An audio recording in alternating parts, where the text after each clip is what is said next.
On today's show, trade season almost here in the NBA. It's coming up in the next couple of weeks. Who has the most trade value on the Cavs? Who has the least? We're going to talk about all of that and everybody in between on today's edition of Locked On Cavs.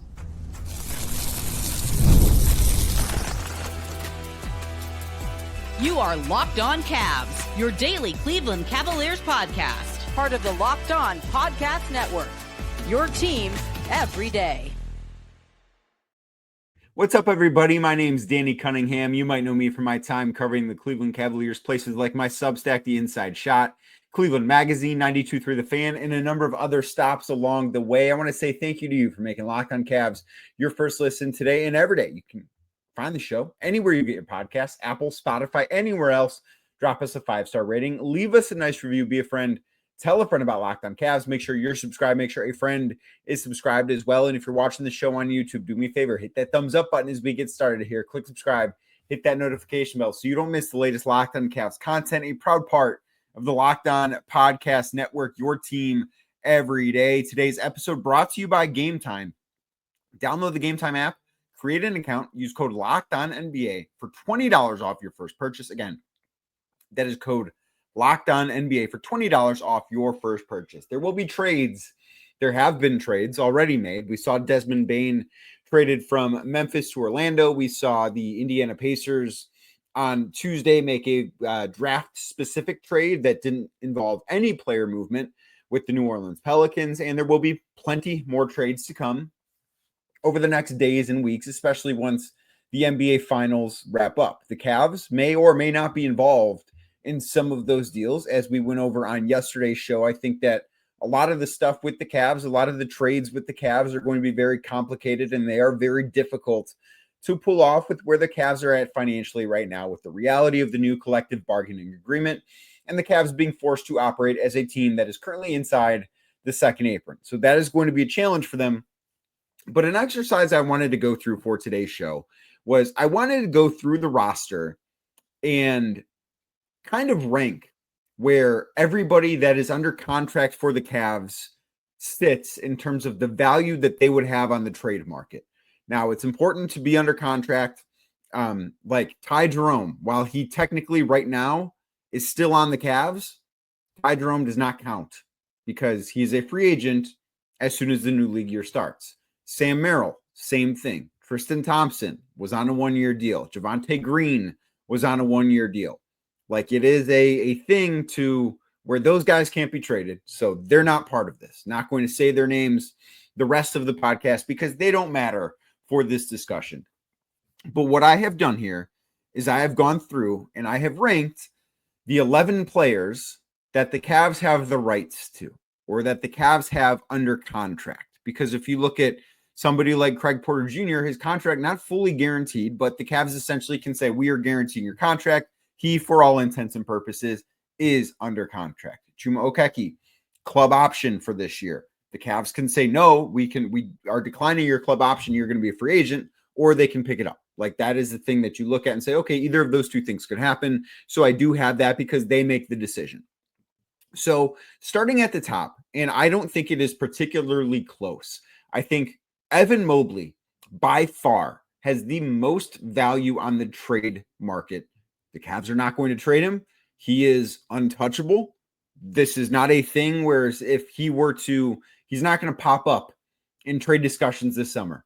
That's not happening. That's not going to happen, if ever, for a very, very long time. But if the Cavs wanted to make Evan Mobley available, he would get an absolute haul.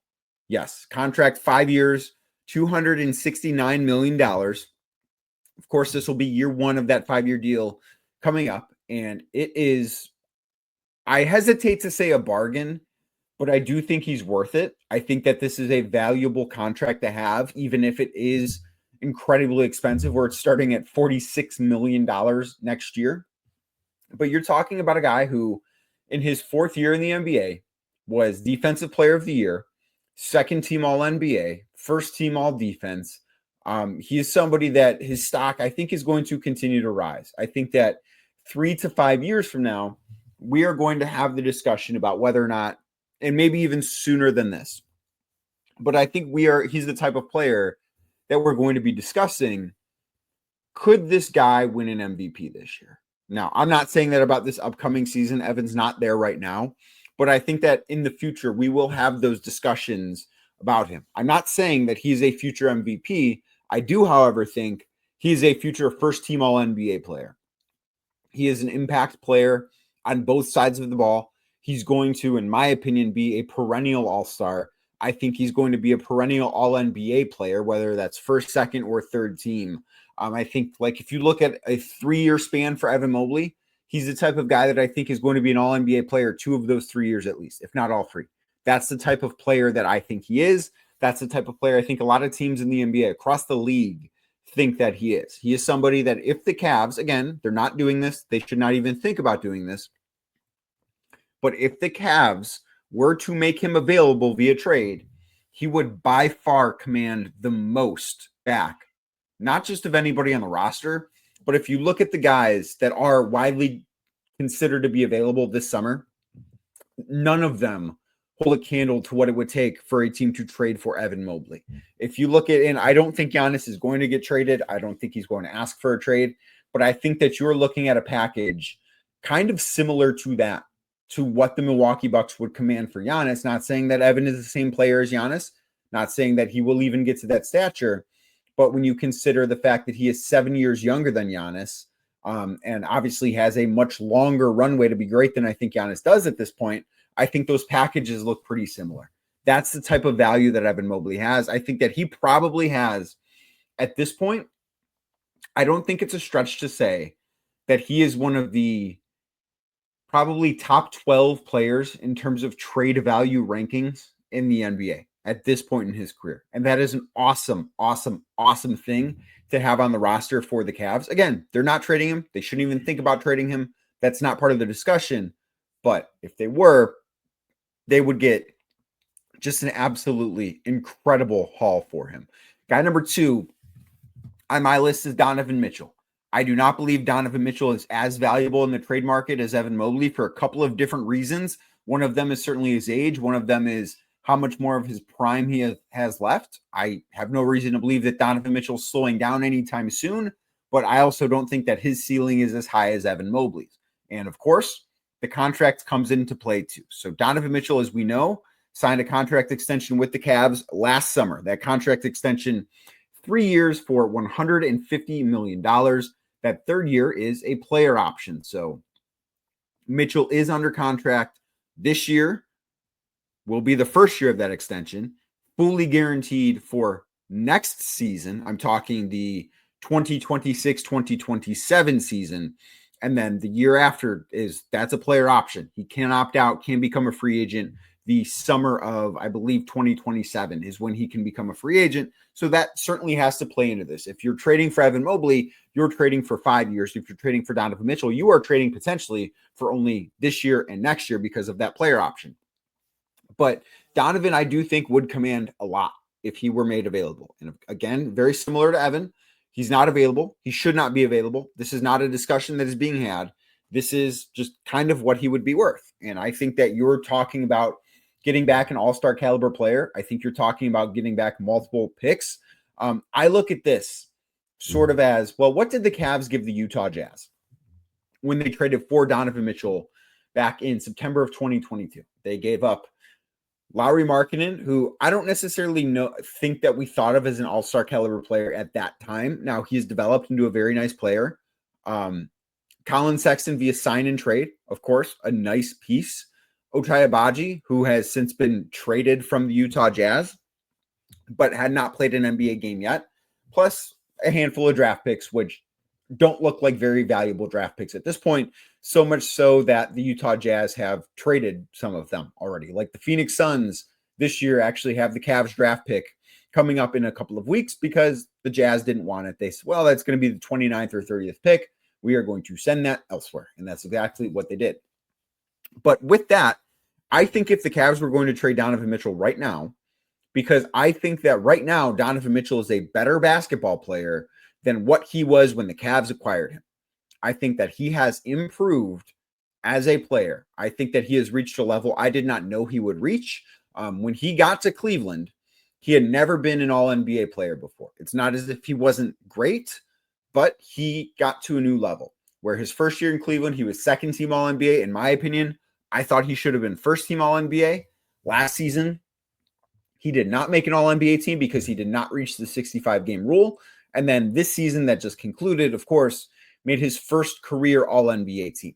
That's the type of player he is. If the Cavs were to trade him, I don't think they would be able to get as much for Evan as they would for Evan Mobley. But I think if they wanted to trade Donovan Mitchell tomorrow, the asking price should be more than they gave up for him. I think that he just, like, if you're talking about the value of him as a player, I think he is somebody that has appreciated in value over the past 3 seasons that he's been in Cleveland. So I think he's number 2 when you're talking about who has the most trade value. Number 3 for me is Darius Garland.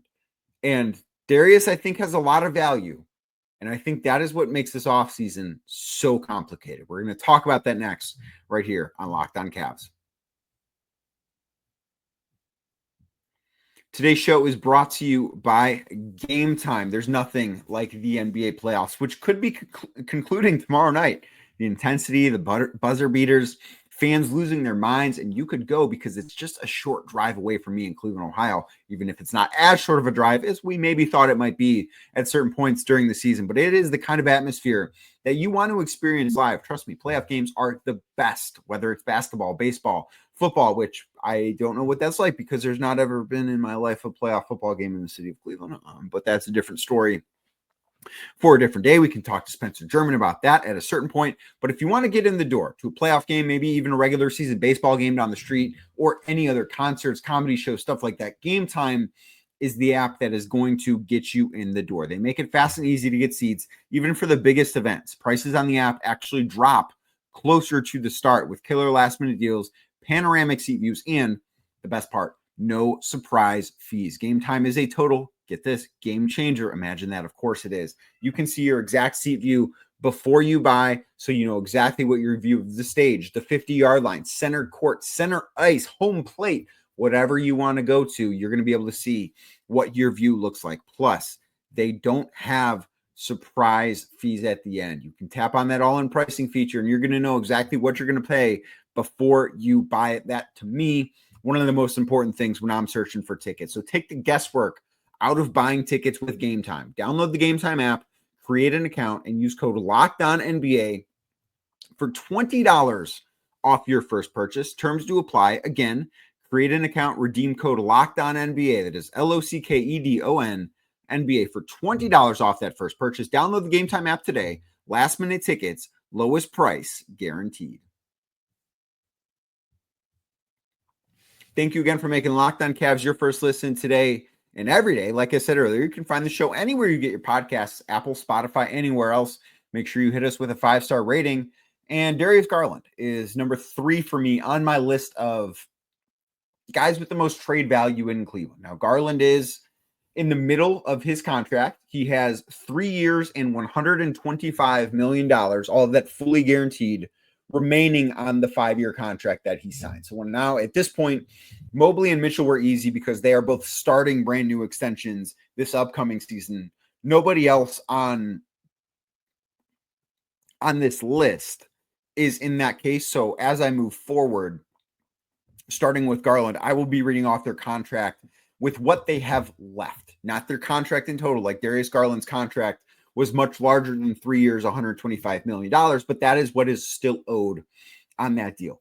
But to me, he's number 3. And I think this is a lot of what complicates things because there's been some chatter out there about the way the Cavs can improve is trading Darius Garland. And could they? Sure. I don't necessarily think it's as easy as just saying, yeah, trade Darius Garland, because he is a player that, while I personally think is still improving, is still getting better, is not a guy that I would want to be in the business of trading. He is somebody that if you're going to trade him, you're going to ask for a lot back. But he's also an unproven playoff performer. He is somebody that does have an injury history. He is somebody that, considering where the Cavs are at in terms of the types of restrictions that they have on any trades that they can make, I think it would be very, very difficult for them to get equal value back, particularly when if you're trading Darius Garland, you're not doing it to press the refresh button. You're not doing it to jumpstart a rebuild. If you were trading Darius Garland to jumpstart a rebuild, I think it'd be a pretty easy trade to make, because you say, okay, give me one good player and 4 first-round draft picks that are unprotected. Boom, we have a deal. The Cavs can't do that. The Cavs can't say, give me 4 good first-round picks and 1 okay player that maybe I can flip elsewhere. If the Cavs were to trade Darius Garland, I think this is kind of where we're going to get to with the rest of this list too. It's a situation where it has to be a trade that makes the Cavs better right now. It has to be a trade that puts them in a position to where they feel as if maybe they didn't improve from a talent standpoint, but they have to look at themselves and say, we like ourselves better when April, May, and June roll around than we did with Darius Garland. I think that's a very tight needle to thread, and I just don't think there are a lot of trades out there, but I really do think that speaks to how valuable Darius Garland is, that you're not going to give him away. You're not going to be ripped off in any sort of trade like that. And that's why I think he's the 3rd most valuable asset that the Cavs have. I don't think that they should trade him. I think he's very valuable. I think he's seen across the league as pretty valuable. And I think when you look at what the Orlando Magic gave up to get Desmond Bane, I think Darius Garland would probably require more than that, because I look at this and I have no doubt that Darius Garland is a better player than Desmond Bane. Number 4 on my list is DeAndre Hunter. Now, Hunter was, of course, acquired by the Cavs at the trade deadline for Karis LeVert, George Niang, and some second-round picks. Hunter's contract left is 2 years and $48 million remaining on that deal that he signed with the Atlanta Hawks. Hunter, of course, is a two-way wing, very good offensive player, was admittedly a little bit disappointed with who he was as a defender in Cleveland, but I do think that he is a very valuable player. He is certainly the type of player that I think, and I hate to say this, because when you say this, you are comparing this player to that player, but I'm more so comparing like a guy this size. He is the type of player or the size of wing player the Cavs have been searching for since LeBron left. In no way, shape, or form is he anything like LeBron James. But since LeBron left, they've just not had a 6'7", 6'8" wing that can kind of do everything DeAndre Hunter can do. So that is something that he has I think he has so much positional value. And I think that he is probably a little bit more valuable right now than when the Cavs acquired him because of the contract. Not because he's a better basketball player. I don't think that he necessarily got better in Cleveland, although he did shoot the basketball very, very well in the half a season he played with the Cavs. But 2 years and $48 million left, I think, is a pretty good number to have DeAndre Hunter at. I think that it's a pretty appetizing number. And part of the reason why I think he's 4th as opposed to Jarrett Allen is the contract. 2 years, 48, I think, is a number that a lot of teams could stomach. The end is sort of in sight.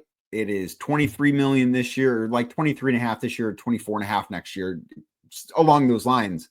But it's a very palatable number. And I think that is something that matters here. And that's why I actually don't have Jarrett Allen next. I have Max Strus as the 5th most valuable contract the Cavs have in terms of the trade ratings. I have him there because, one, I think he plays a more valuable position than Jarrett Allen, being that swingman, that guy that can play the 2 or the 3. He also is on a very, very manageable contract. 2 years, $32 million. He's making 15 and change this year, 16 and change next year. So it's not as if I don't think Max Strus is a better basketball player than Jarrett Allen. I think Max Strus plays a more valuable position. I think Max Strus is more versatile. I think Max Strus has a better contract. I don't think that you're getting a ton for Max Strus in the same way I don't think you would be getting a ton for DeAndre Hunter. But I look at that and say, okay, these guys might not be your best players, but they play a more premium position. They play at a pretty manageable contract number. Max Strus, I do think, is somebody that is a playoff riser, if you will. Somebody that and I know that he had such an awful game 5 against the Pacers, but for the most part in that series, in the first 4 games, I thought he was kind of the only Cavs role player. I was like, that guy's doing enough. That guy's playing well enough to help the Cavs win. And so many other guys weren't. I think that stuff is all valuable. And if I were the Cavs, I would look into extending Max Strus this summer. Now, the number has to be right. You can't overpay for him, but he's somebody that I do think a contract extension could make sense for, because I think he's the type of player that every winning team should want. He's a role player that helps your team win. And I think that's a very, very important thing to have, because look at what's going on in the finals right now. Not to compare him to a guy like TJ McConnell because they play different positions, but TJ McConnell, I think, has been a better player in this postseason than he's been at any other point in his career. I don't think he's ever reached the levels that he has reached this postseason. If you look at Alex Caruso, I think the same can be said for him. And of course, he's already won a title as a member of the Lakers, but Max has kind of done these sort of things on those types of stages, dating back to his days in Miami. I think he's a playoff riser. And if you can get a playoff riser on your roster for $15 million a year, maybe he shouldn't be a starter. Maybe he should be the sixth man. But no matter what role he's in on this roster, he is somebody that I look at and say, that guy's got a lot of value. That guy is somebody that you should want on your team. And I think if you say all of those things and add in the position that he plays, I think it's pretty fair to say, okay, that guy is pretty valuable. That is a guy that I think would have a lot of value in a trade. All right, we've got a handful of guys left, plus one other thing I want to toss in. We're going to get to Jarrett Allen, though, next, right here on Locked on Cavs. Today's show brought to you by Olipop. It's a new kind of soda made for people who love the classic taste of soda. That is just like me. I had one of these, not this one, because this can is not open, but I did have one of these with dinner tonight. I love the vintage cola taste. I grew up drinking pop. I did. It was not like a staple of every meal, but I would enjoy the occasional soda. I would. I still enjoy the occasional soda. And those, if you know anything, they don't exactly come with a ton of health benefits, right? Like, you're not necessarily drinking that stuff, certainly as a kid, because you want to be healthier. You're drinking it because it tastes good. Well, what if I told you that you can have something that does taste good, that does give you that, vintage cola taste like this one, but also is good for you, has prebiotics, has fiber, supports digestive health. What if I told you could have all of that in your pop? Well, now you can, because Olipop is flipping the script. Just a fraction of the sugar that you'll find in a normal pop, no artificial sweeteners, gut-friendly ingredients, in a blend shown to support digestive and overall health, as I mentioned. It's a soda that tastes like the real thing because it kind of is the real thing, but it does something good for your body, which, I mean, if that's not the best of both worlds, I don't know what is. So get your free can of Olipop today. Just buy any 2 cans in store, and they will reimburse you for one of them. Head to drinkolipop.com/LockedOnNBA. That is drinkolipop.com/LockedOnNBA, LOCKEDON NBA, to claim your free can and find Olipop near you. Again, that is drinkolipop.com/LockedOnNBA. Thank you again for making Locked on Cavs your first listen today and every day. If you're watching on YouTube, do me a favor, hit that thumbs up button for me, click subscribe, hit that notification bell so you don't miss the latest from Locked on Cavs. Going to be doing a mailbag episode on Friday of this week. So if you've got questions, if you're watching on YouTube, comment them on this video, or you can always email them to me.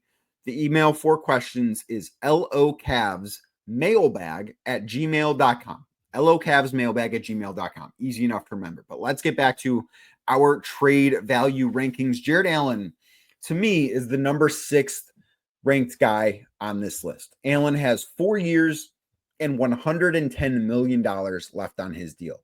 The deal that he previously signed was a great contract. It was flat at $20 million a year. He will be entering the final year of that deal. Of course, Allen signed a contract extension last, I believe it was early August. I think it was August 2nd, if my memory serves me correct, because there were 4 days that he was eligible to be traded this past season. Obviously, he was not traded.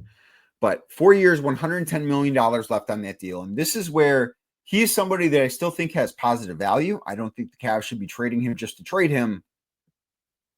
But this is the point in the exercise where we are no longer talking about very good contracts, because Jarrett Allen is a very good player. No one should fight you on that. I don't necessarily believe in him as a postseason performer. All of the things I just said about Max Strus as a playoff riser, I do not believe to be true for Jarrett Allen. I don't think Jarrett Allen's a playoff riser. I think Jarrett Allen might be a playoff faller, if that makes sense. Somebody that is better in the regular season than he is in the postseason. And Allen is a terrific regular season player, but he's not been a terrific postseason player. And this contract extension that he signed, 3 years, roughly $90 million, added on to the previous contract that I believe was 5 years and $80 million, or 4 years and $80 million, 5 years, $100 million. It was $20 million a year. That's the whole point there. But that deal will take him into his 30s because he's going to be 27 for the duration of the next regular season. Will turn 28 just as the playoffs start next year. But then he's not somebody that I look at and say, yes, this guy is still getting better. I think Jarrett Allen is somebody that probably has reached his peak as a basketball player. And his peak as a basketball player is a borderline all-star, and he's a very, very good player. Somebody that does a lot of things that I don't know how the Cavs replace. But my immediate thought would be, well, the Cavs can replace some of those things with Evan Mobley, and can they replace the rest with somebody else that they're not paying $20 million a year this year and then paying more to next year, where it jumps up to 28 and then to 30 and then to 32, because his next contract is not flat the way this one was. His next contract has raises built into it, which is part of the reason why Jarrett Allen's value on the trade market, I think, probably peaked a year and a half ago. I think it probably peaked a year and a half to 2 years ago. The Cavs, I do think if they were to trade Jarrett Allen, which again, I think they should be interested in doing, at least interested in listening to offers, I think they should want to get back 2 rotation players that make roughly $10 million. I think that's a challenge, certainly, but I think that is what the asking price should be. To me, if it's open season on guys on the Cavs, to me, Jarrett Allen is the 6th most valuable guy. Up next for me, number 7, not actually a player. It is the 2031 first-round draft pick that the Cavs have. This is the tradable first-round pick that they have. Of course, so much of their draft had been traded to the Utah Jazz, and some of that has been rerouted elsewhere for Donovan Mitchell back in the day. I think that this pick is not going to be a great pick. I think that if you are trading this pick, there would be a team betting against Evan Mobley. Like, if there's a team that wants to trade for this pick, the bet is that, well, Evan Mobley is going to want out, and the Cavs are not going to recover from that. Because if Evan Mobley is a Cav for the next 10 years, the Cavs are going to, at worst, be good. There's not a world in which the Cavs have Evan Mobley on the roster if he just continues along the trajectory that he's on, and they are bottom feeders. I think he's too good. I think this organization is too smart. I think that even if they're not going to be championship contenders every year for the next 10 years, I struggle to see worlds in which they are in the bottom 3, barring just unspeakable amounts of injuries. So I don't think that pick has a ton of value, but it does have some value. Up next, I've got Jalen Tyson, and Tyson is somebody that we just sort of don't know what he is. He's got 3 years and $12.7 million left on his deal, plus restricted free agency rights. So really, the contract for the Cavs is 3 years, but the Cavs basically control his rights for the next 6 years. That to me is value. I don't know what Jalen Tyson is going to be. I'm very intrigued to learn more about him this summer. I am under the impression that he will play in Summer League for the Cavs. Have not officially found that out, but I think that is something that makes sense for all parties involved. Again, that has not been confirmed, but that is my expectation, is that he will be in Vegas for at least part of Summer League. What he looks like in Summer League, I think, will be a pretty good indication of what he's going to be. Because if Jalen Tyson shows up to Summer League and doesn't look all that impressive, I think it's fair to kind of, maybe not feel so great about the stock there. But if Jalen Tyson shows up to Summer League, plays in 2 games, looks awesome, and the Cavs say, you know what? You're too good to be in Vegas right now. We're going to sit you down, just hang out for the rest of this trip, support your teammates, but we've seen what we need to see. I think that would be the best sign for Tyson. because that sort of tells me, okay, he's going to be an NBA player. He's good enough. And I do expect that to be the case. I think that he will show out in the limited summer league action he gets, but because we've not seen it enough, certainly at an NBA level, he is, to me, number 8 as far as assets go, number 7 as far as players go, partially because as a team building society, one of the things that I think people like, certainly fans, less so GMs, but I do think certain GMs are intrigued by it. We love the unknown. That is why the 2031 first round pick is added to Tyson, because we have no idea what it could be. I can tell you it's going to be the number 1 overall pick in a loaded draft. I have no clue. I have no idea what 7th grader right now is going to be great in the 2031 NBA draft. No clue. I have no idea what that pick is worth. Just like we kind of don't know what Jalen Tyson is going to be. We have like a fuzzy outline of him as a rotation player, but we don't know exactly who he is as a player or what he's going to amount to in the NBA. So that is something that certainly matters as far as this discussion goes. Up next, I have Dean Wade. And Wade, I think, is a very good role player. He's somebody that I think has maybe underachieved what I think he probably should have accomplished to date. He's got 1 year remaining on his contract that is this upcoming season at $6.6 million. Now, Wade's deal is, I think, kind of hurting the Cavs at this point. Not because Wade I think he's outperformed his deal. Like, if I look at him, at least certainly the idea of Dean Wade is worth more than $6.6 million. But I also think it's hard to find a player that teams would be willing to part with, because I don't think that there are guys on rookie scale contracts that teams are going to give up for Dean Wade. But it's hard to find a role player that is making around that number that the Cavs could trade Dean Wade for. Like, that's just sort of a rough spot to be in, but that's sort of where they are. I do think that there are plenty of teams out there that would love to trade for Dean Wade. I think he's got positive value on the market still. And that is certainly a really good thing. I just think that he should probably shoot the basketball more, because it'd be better for everybody involved. After him, I have Craig Porter Jr. He has 2 years, $4.6 million left on his deal. This upcoming season is not fully guaranteed. It will fully guarantee in January. And then next season is a team option. Craig Porter Jr. is fine.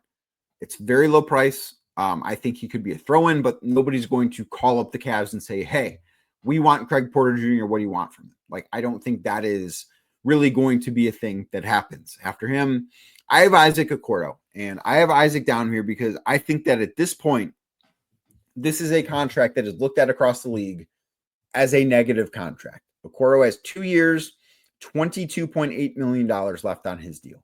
That is $11 million this upcoming year and $11.8 million next season. I don't think right now that if the Cavs traded Isaac Okoro, they could trade him without having to attach at least a second-round pick, some sort of draft compensation to take on that contract. And part of it is teams aren't dumb. They know the position the Cavs are in. Like, all of that is not about Isaac Okoro being a negative asset. Now, of course, his play on the floor has not been good enough, and that's why he's viewed in that light. Because if he were better, one, the Cavs probably would not want to trade him. And two, teams would be banging down the door trying to trade for him. And those things are not happening. So I do look at this and say, okay, this is not a great contract. And this is something that the Cavs are looking to move. I just don't know that they're going to be able to do it. And then lastly, I've got Chuma Okeke. He's got a 1 year, $2.5 million contract. It is a team option. The Cavs could decline it. He could reach free agency, but knowing it, no one is calling to try and acquire him. The Cavs signed him for nothing. They paid him, I believe, around $100,000 for the time spent in Cleveland last season. He's not somebody that I look at and say, yeah, teams really want him. Now, the Cavs could pick up that option and maybe trade him, but I don't necessarily view him as somebody that has a lot of value. If the Cavs were not in the second apron and could aggregate players, that is somebody that I look at and say, okay, yes, valuable, because you can attach that $2.5 million and take something more back. But Cavs cannot do that because they are a second apron team. So that is not something that is possible. But those are my trade rankings in terms of who has value on the Cavs, who does not have value on the Cavs. Would love to know if you agree. Would love to know if you don't agree. Also, a reminder, mailbag on Friday. Get your questions in. You can email them, locavs@gmail.com. That is locavs@gmail.com. And thank you for making today's edition of Locked on Cavs your first listen. Thank you for making it your first listen every day. You can find the show anywhere you get your podcasts, Apple, Spotify, or anywhere else. Drop us a 5-star rating. Leave us a nice review. Be a friend. Tell a friend about Locked on Cavs. Make sure you're subscribed. Tell a friend to subscribe. Click that thumbs up button on YouTube. Hit subscribe on YouTube. And, of course, hit that notification bell on YouTube so you can find out when the latest Locked on Cavs is dropping, as it will tomorrow when I'll be back.